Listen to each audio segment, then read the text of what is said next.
Let's start from where we left off last time. Hut, right here. Before I knew it, she came up behind me, taking the coffee cup from my hand, and looked at me with moist eyes. My heart raced. Everything that had happened with her, it all started that night. Robert Thompson. Just as I was about to sit on the waiting room couch, my name was called.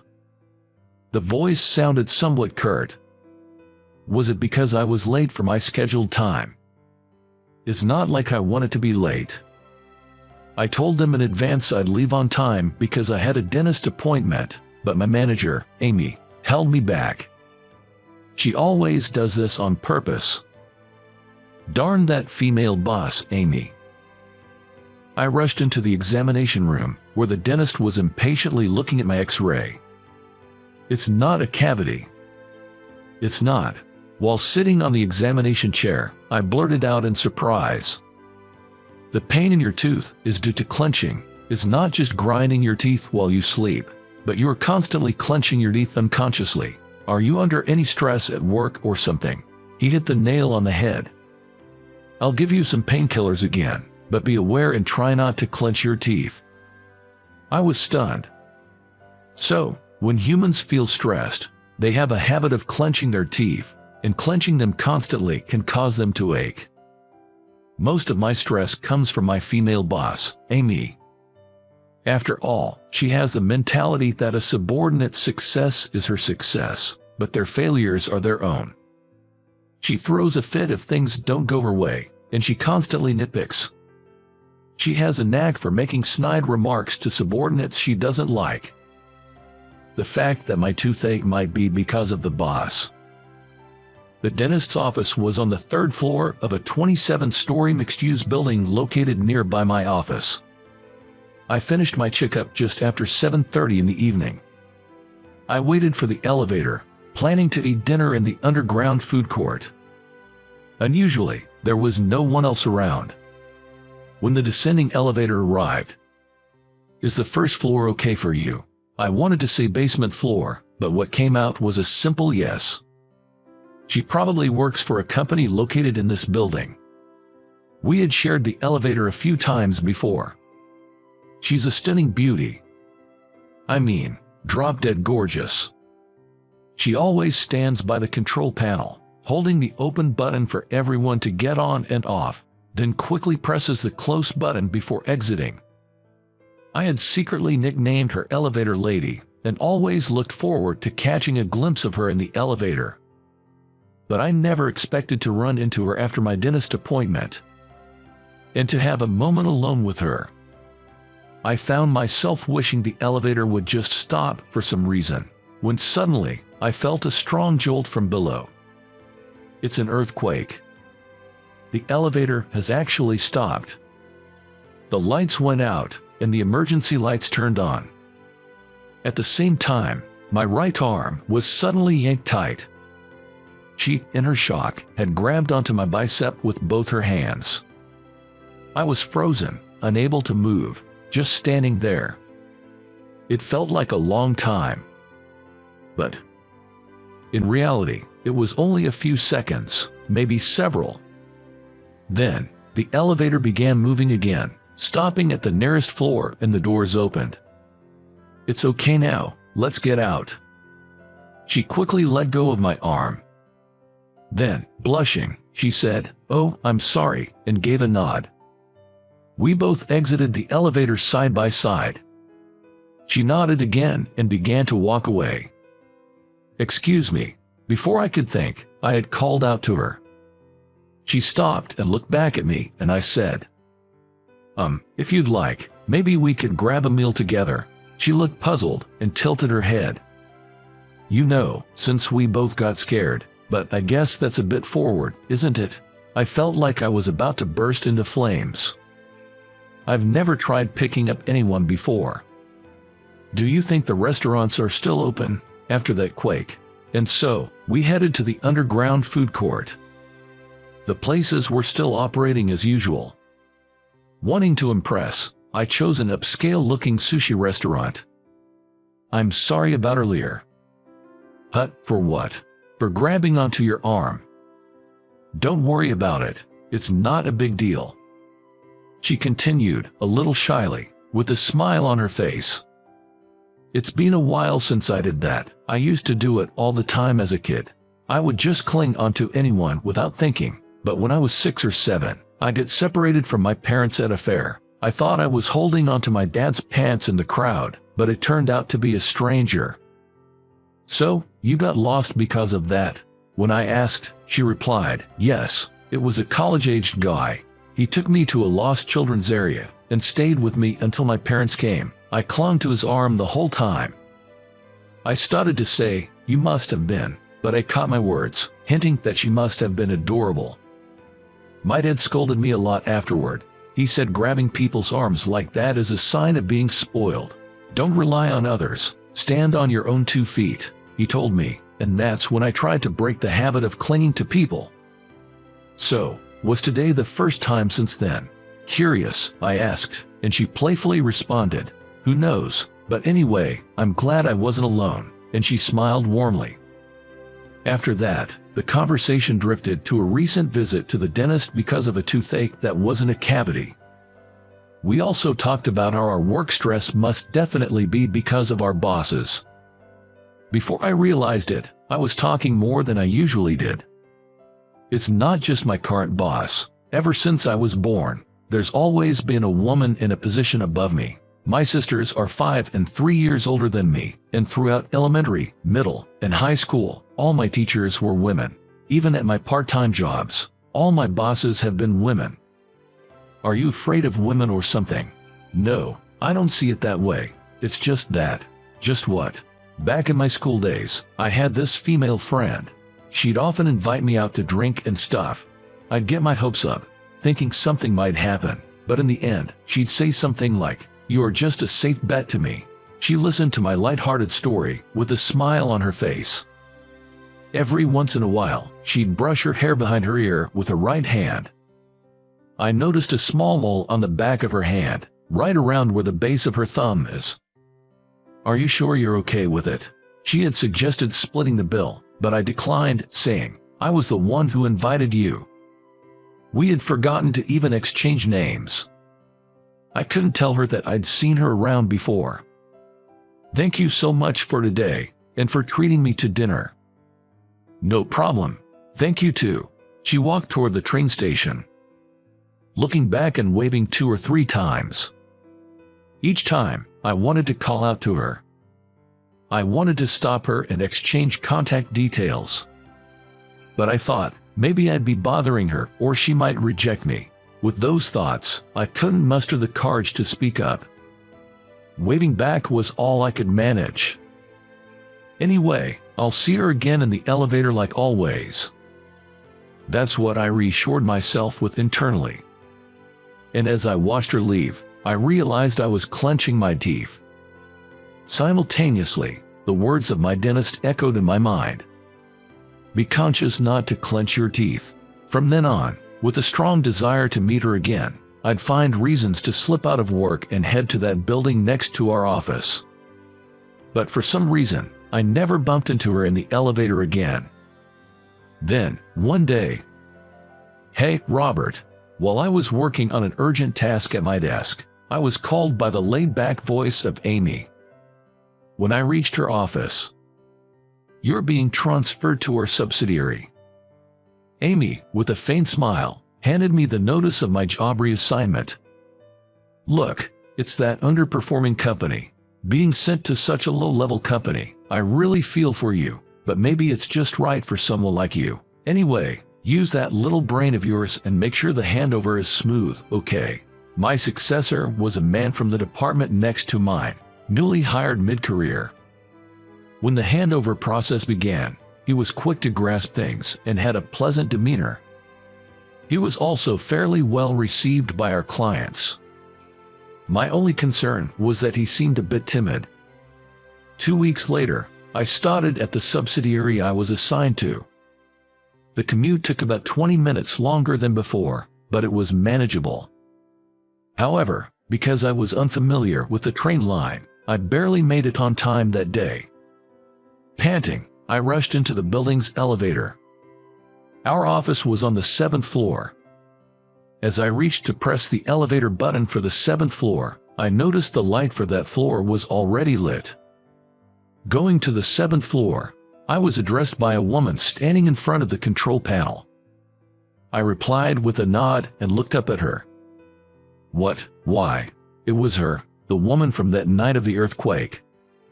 It was a small building. Each floor was occupied by just one company. I've been working for the company on this floor for about a month now. Oh, really? Are you Robert, by any chance? Yes. I had heard someone was being sent here from the parent company. I finally understood the situation from what she said. For a moment, I was taken aback, thinking, could such a coincidence really happen? I'm Emily, the head of Sales Division 1, Team 3 at your new assignment. Unbelievable. She was my new boss. I later found out that the company I was transferred to had business dealings with the company she had worked for until a month ago. Her previous company was a small one, just a tad bigger than a sole proprietorship. The owner of that company had gotten old and decided to shut it down. So, my new company recognized her talents and recruited her. After you. When the elevator reached the 7th floor, she pressed the close button and motioned for me to exit first. Feeling a bit embarrassed, I caught her giving me a warm smile. Thus began my new chapter in life, but our relationship remained strictly professional. Then, one day, she uncharacteristically raised her voice on the phone, saying things like, "That's why it's impossible. At the very least, you need to go through HR."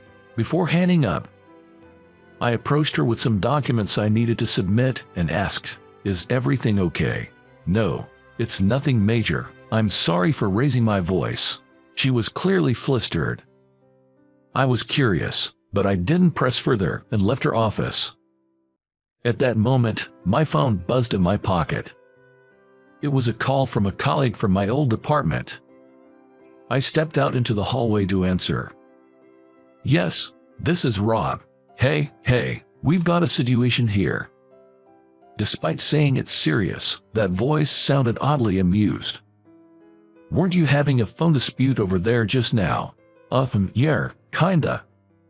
"The boss called. That guy Jack, he up and quit the company." Jack was my successor, and I was concerned about his timid nature. So the boss lady is fuming, yelling, "What's going on? How can he be so irresponsible? Doesn't anyone know? Guess it's your fault, huh?"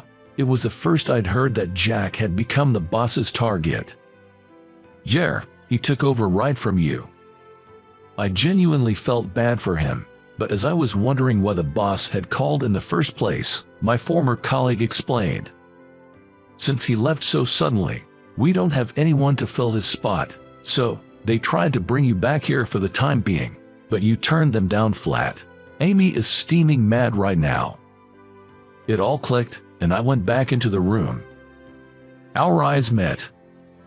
I felt the need to thank her and gave a nod of appreciation. It didn't take me long to adjust to the new workplace.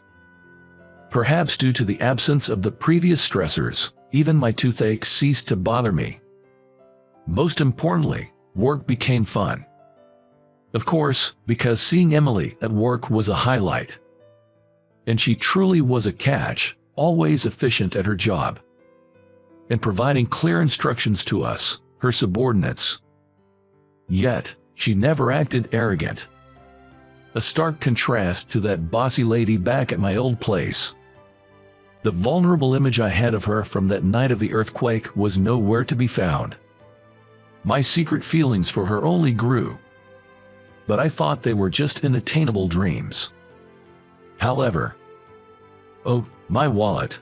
On my way home from work and about to hop on the subway, I realized I forgot my wallet at the office. In a rush, I headed back to the company to find Emily there alone. Elbows on the desk and her head cradled in her hands. "You are still here?" "Oh, yeah, just lost in thought." "What brings you back, Robert?" "Left my wallet." "I see." I grabbed my forgotten wallet from the drawer and asked her if she was leaving soon. Maybe I should. Wait up, let's head out together. With that, the two of us got in the elevator. I hope it doesn't get stuck again, she murmured, looking up at the elevator's floor indicator. When I turned to her, she was already looking at me. Is it okay? I wasn't sure what she meant by okay. The next moment, she suddenly gripped my arm tightly. Much like that night of the earthquake. But this time, even after we stepped out of the elevator and began walking, she didn't let go of my arm. My previous company was a small place. I was persuaded to join this one, but being a manager and leading people, it's quite a challenge. It seems that even she, who always appears confident at work, feels the pressure. How about grabbing some dinner? I was thinking the same, but I have two conditions. Suddenly, she let go of my arm and took on a serious demeanor, just like at work. What are they? We'll split the bill. Okay. And no sushi places. Got it? She shrugged and let out a soft chuckle. Actually, I'm not a fan of raw fish.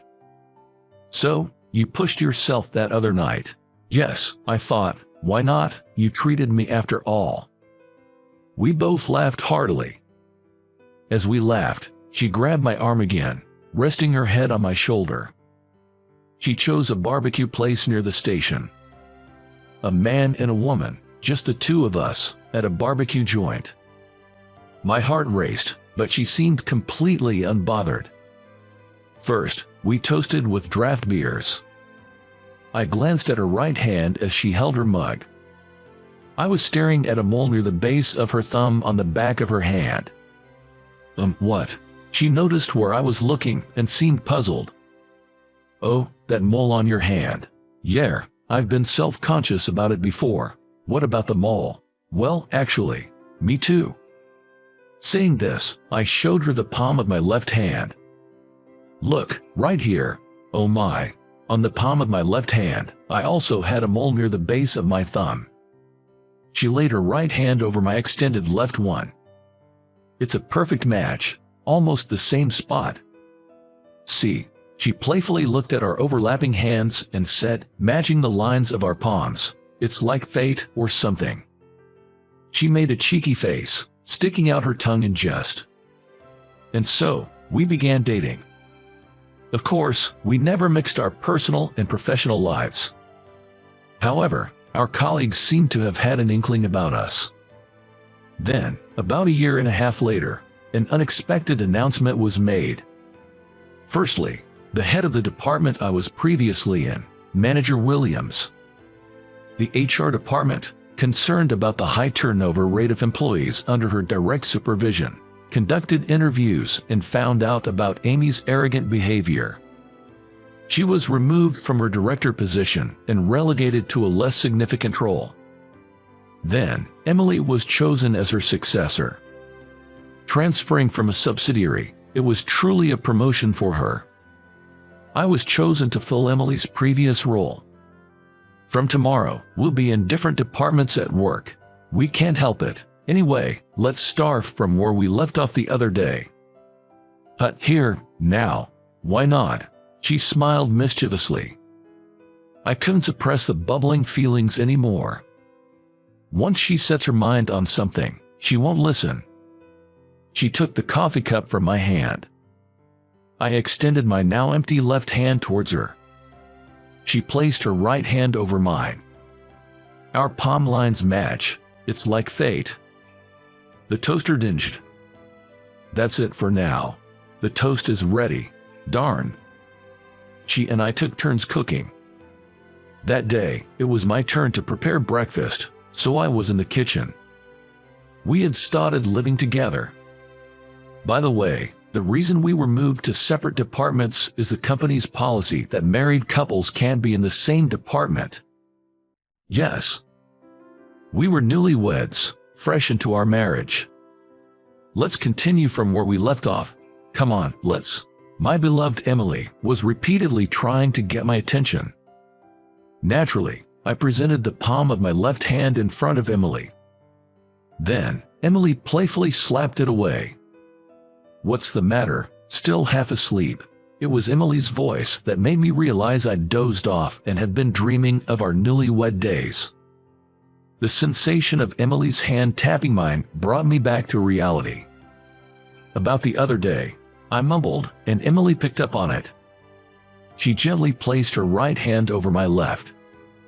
"Look at us, we've sure aged, haven't we?" She looked at her hand with wrinkle and smiled. "We've been married for almost 20 years now." "Oh, found another gray hair. Let me continue from the other day." Saying that, she began plucking out my gray hairs. It was just after 3 days since she found the gray hairs.